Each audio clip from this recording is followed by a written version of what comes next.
Okay, so I'm going to show how to disassemble an HP model M6-W103DX. So this one, what I'm going to have to do is replace the glass touchscreen digitizer.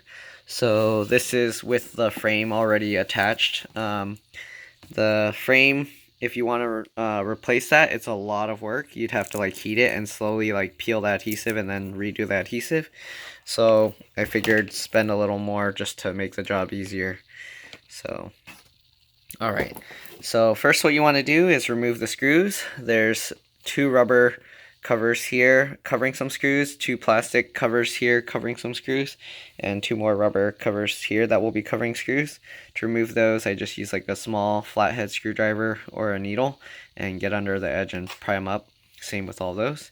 So there's 1, 2, 3, 4, 5, 6, 7, 8, 9, 10, 11, 12 screws total.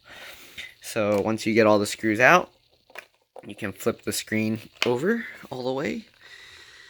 Alright, just flip it over like that. That'll make it easier. So let's see if I can do this with one hand. So same with other models, what you want to do is just get a pry tool or your nails underneath the little edge here and just pull on it. That'll get it to pop up. So just do that and go around. Let's see if I can do this. Okay. Okay, so this model also is a little bit difficult to do. So if you're going to do it, just know that putting back the cables will be difficult. Let's see here. It's not as bad as the other one that I worked on that yeah, somebody got mad and disliked that video because I said the A word, probably. But yeah, anyways, just go all the way around. Alright, just like that. Sorry for the bad camera angles. It's hard to do this with one hand and then get a good recording angle. Okay, so once you get that, just be careful because the cables are connected underneath. So that will lift off like that. So you can lift this forward and you'll see the connectors here. Same with all the other ones. These ones have little tabs that you just gotta lift up. So let me see if I can see what I'm doing here. So just lift these little tabs and you can pull that out. Okay, just like that. Lift the tabs and then you can wiggle it out. Don't use too much force pulling these out. They should come out pretty easily. Just wiggle it if it's stuck. Alright, same with this one. There you go. Once you get those three connectors out, you can take this out and set it aside. And what you want to do is always disconnect the battery first if you can. So remove the battery connector, just pull on the edges like that and pull it out. Remember, this is the way the battery connector goes. I had one customer that replaced their battery. They flipped this upside down and I guess they had a tough time putting the connector in, so they just broke the plastic off this connector and forced it. So yeah, you got the power button here. Whenever you work on the computer, what you want to do is after you remove the battery, just hold the power button for a few seconds. Right, and make sure that the power drains out, so that way if you unplug anything, it won't cause any damage. Alright, then you got this separate board here for the USB and the SD card, and then there's also the volume buttons here. So if you need to replace that, there's the cable here. The speakers, alright, and they plug over here, the speakers plug up here.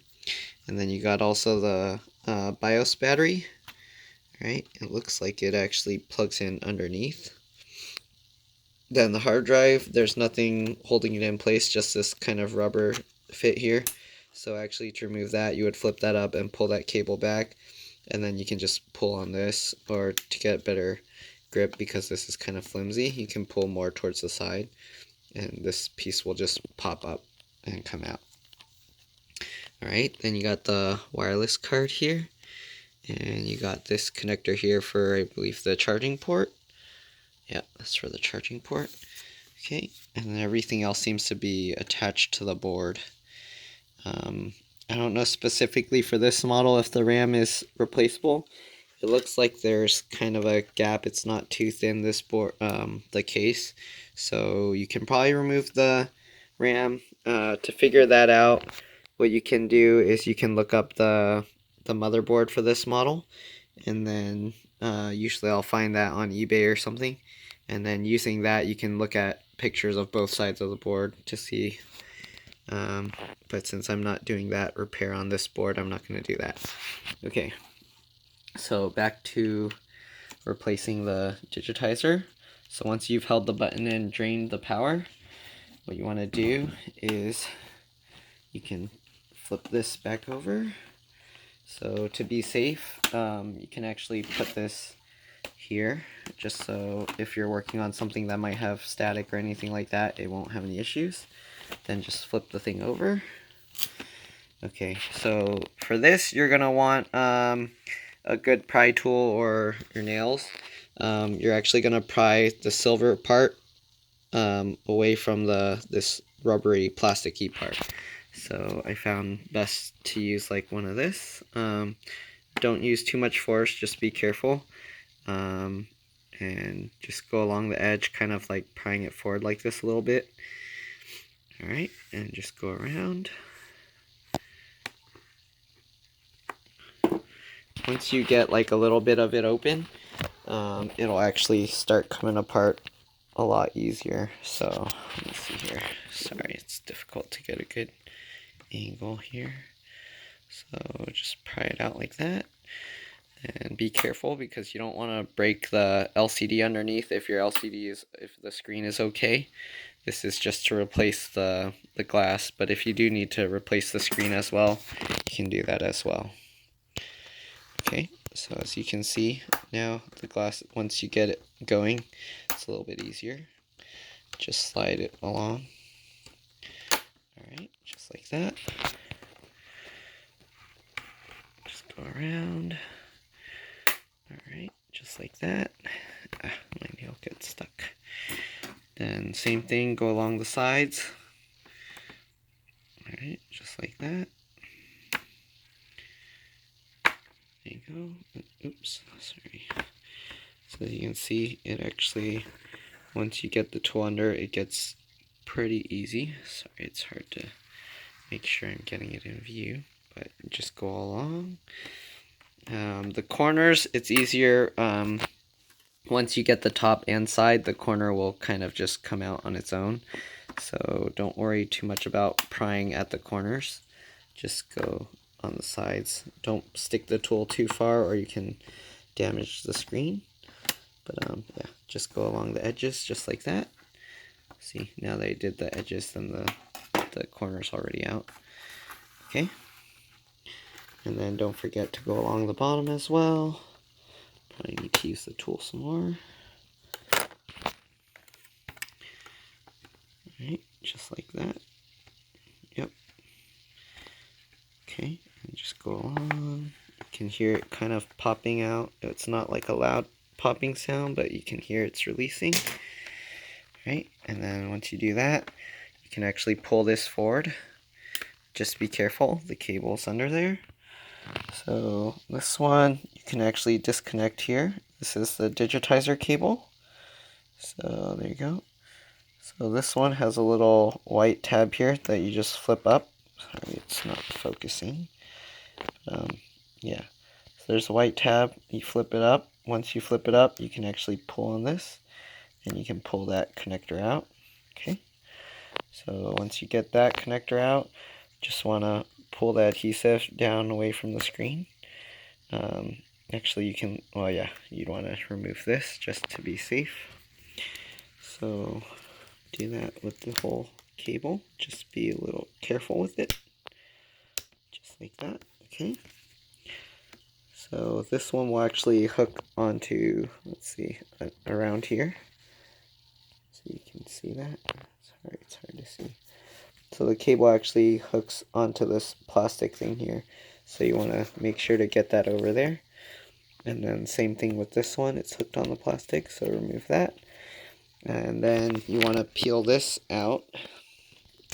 Okay, make sure you did the power drain, because if you pull this out and there's still power in the board, you can actually damage the backlight connector. It can burn the circuitry on the motherboard. So yeah, make sure you did the holding the power button part. So there's this, and then there's also a clear tape for this holding the LCD. I actually don't really need to remove this piece because I'm reusing the LCD. So what you can do, just move that forward a little bit. Okay, grab a screwdriver here.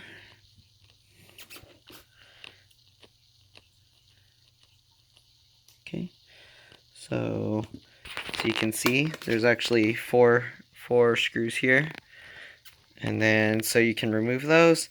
The replacement part actually comes with this digitizer board that you're going to connect that cable back to, so you don't really need to worry about that. Just remove the 4 screws. Alright.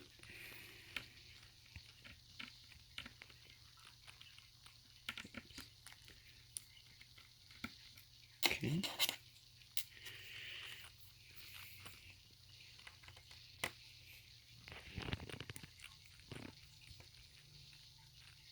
Alright.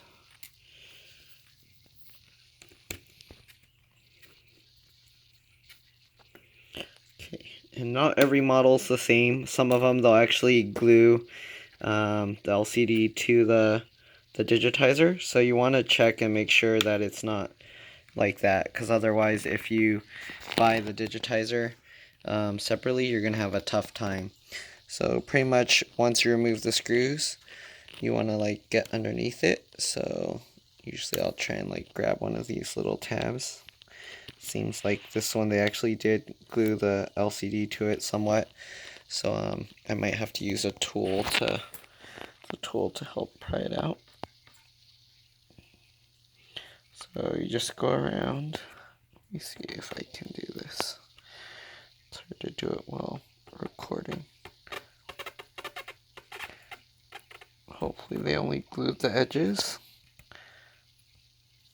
Yeah, seems like they only glued the edges. So what you want to do, if you can see here actually, let's see if I can focus it on it. So they use kind of like a foam adhesive. So what you want to do is you can actually just use a tool and then cut all the way along the sides, and then once you do that, you should be able to remove the screen and then just put the new one back on there. Make sure to remove the plastic film that they put here. Just put the other one, put the screws in, and then snap it all back in place. That's pretty much it. I'm gonna have to do this off camera because it's tough to do it while holding this. So if you can't figure it out, just write a comment below and I'll try and help you out. Alright, thanks. Bye.